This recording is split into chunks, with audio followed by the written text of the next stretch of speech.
Alrighty, guys, we are back. We're going to continue working on There Were Giants in your Storyworks magazine. Again, it was on page 11. We're going to go ahead and start talking about the Making Inferences worksheet. The directions say, in the story There Were Giants, the author does not always tell you how characters feel or why they act the way they do. Instead, you must use text clues to make inferences. Read each set of lines from the story. Think about the questions in small type on the sides, then make an inference to answer each question in bold. Number 1 says, think about these two paragraphs from page 12. Every morning, I find a roaring fire in the fireplace. Gramps sitting at the kitchen table with a steaming cup of coffee, an open book in front of him, and sizzling bacon on the wood stove. But not this morning. No Gramps at the kitchen table, no fire burning, no smell of coffee and bacon. The two little side notes says, what does this tell you about what Marie is expecting to find on this morning? So I looked at the first paragraph there that it's pointing to, and obviously she's expecting to find her grandfather sitting at the kitchen table with his coffee, reading a book, and the bacon cooking on the stove. The other little side note says, does this surprise Marie? Do you think it was a good surprise or a bad surprise? I definitely think that this does surprise her, but I think almost in a bad way. This leads into the bold question. What do you think Marie is thinking and feeling when she finds the great room cold and empty? So again, when I looked back over these things, I said that I think Marie might be feeling confused at first. It talked about in the story how she went and looked in his room and threw the door open. And obviously, not finding him in the house may have been a little alarming to her when that's his normal routine and that's what she was expecting to find. Also, even though she acts in a very calm way, by just logically thinking, oh, he must be outside, I do think she might be a little bit panicked knowing it's just her and him. And they were describing some of the isolation, being stuck there and no neighbors, and it is winter again. They don't even have a phone. That was mentioned in the story. So, again, I think she is feeling confused and maybe even a little panicked when, again, the room is cold and empty and her grandfather is not there. Going on to question 2, it says, now look at these lines from page 13. I roll Gramps onto the blanket and start to pull him across the powdery snow towards the cabin. I have to get him warm, thaw him out, see if he is alive. The blanket sled works well until I reach the steps leading to the porch. There are only 3 of them, but I might as well be climbing a mountain. I hook him under the arms, cradle his head in my lap, and pull him up the steps an inch at a time. Gasping with frosty breath, I finally reach the porch and drag him inside. Again, the little notes off to the side ask, is it easy or difficult for Marie to get Gramps into the cabin? What clues does the author give? Well, I think that it must have been very hard to move Gramps into the cabin. Again, she says she can pull the sled, but then again, she describes in the 1, 2, 3, 4, 5th line down, I might as well be climbing a mountain. That again is the author's way of telling us it must have been very hard to pull him up those 3 steps, even though 3 seems like a small amount. Lifting someone bigger than you and pulling them up without any help from them probably was very hard on her. The other little note is asking, what does Marie do when she runs into the problem?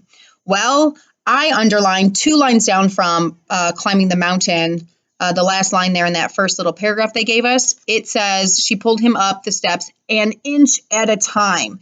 To me, this shows that she is obviously using her perseverance to keep working. It's slow and hard work, but she doesn't give up and she keeps trying.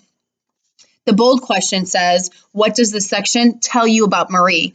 Again, she has perseverance. I think she acted very calmly and stayed very logical in her thinking. She used the blanket to put him roll him on to pull him across the snow to get him towards the cabin. She then hooks him under his arms and uses her own, body to help lift him a little at a time until she gets him back up onto the porch and into the cabin. She knows she has to get him warm. She stayed calm. She was very quick thinking as well. And obviously, she's not afraid of a challenge because she didn't panic and she just went right into action. On the back, number 3. Now, think about these lines later on, page 13. I hold his hand. I talk to him. You had an accident. I think you'll be okay. The truth is, I don't think he'll be okay. I think he's going to die unless I get help. I'm going to the Bensons to use their phone. I'll be right back. I will not be right back. If Gramps can hear me, he knows it too. Again, the 2 little clues on the side. The first one asks, when Marie speaks to Gramps, does she sound positive or negative? I went to the second line that they gave us. In quotes, it says, you had an accident. I think you'll be okay. And again, the quotes are showing that she's talking to him. And I think obviously she's using a very positive tone. She's reassuring him that, again, you're going to be okay. The other question, though, is asking, how are Marie's thoughts different from what she says aloud? The next line underneath the quote says, the truth is, I don't think she'll be okay. I think he's going to die unless I get help.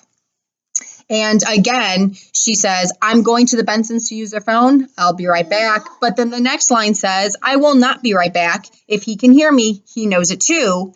And so again, she says something positively, but her personal thoughts are the opposite of that. And again, are very realistic. And she's, thinking long term and a little bit more negatively. The bold question, why do you think Marie tells Gramps the opposite of what she's thinking?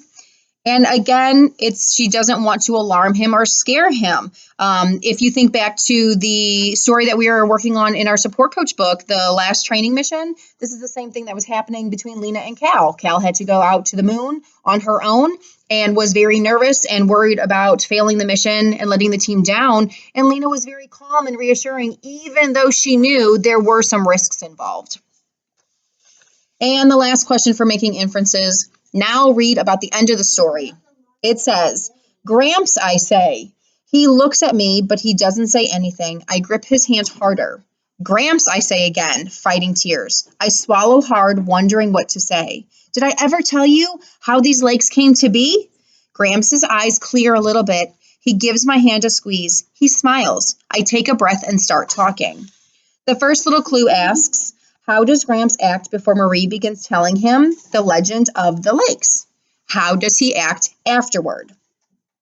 So Gramps, again, isn't very responsive. He's looking at her, but again, he's not saying anything, and he's not really giving any physical indications that he is mentally there with her or following along with her.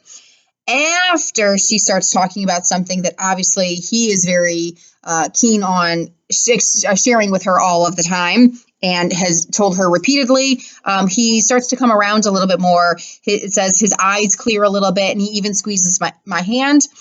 He smiles. Again, he's able to give her some reassurance at that time. The other clue asks, how does Gramps' silence make Marie feel? Obviously, if he's not really responding, she's still quite worried. And then the third line down, it says, Gramps, I say again, fighting tears. I swallow hard, wondering what to say. She still is hopeful, but again, trying to hold it together to be strong for him. And at the bottom, the last bold question, how do you think telling the legend helps both Gramps and Marie? And I said, I think that, again, telling the legend gives them both reassurance that everything will be all right. She knows it's one of his favorite stories because he does tell her again and again about it. And obviously, going back to something that someone knows a lot about or is very comfortable with is a good way to make a connection with them. I think that made Gramps smile because he finally realized she was listening and she did learn about that story. But also she was trying to reassure to him, I'm here with you, everything will be okay, and just make him feel comfortable by telling the story. I hope you guys had a good time or an easy time making connections with those inferences and drawing those inferences. If you struggled a little bit, again, go back, watch this again, go back to the story, listen again, see if you can find some more clues. And again, the little notes off to the sides does have some more inferencing questions. Look at those and try those on your own. Bye, guys.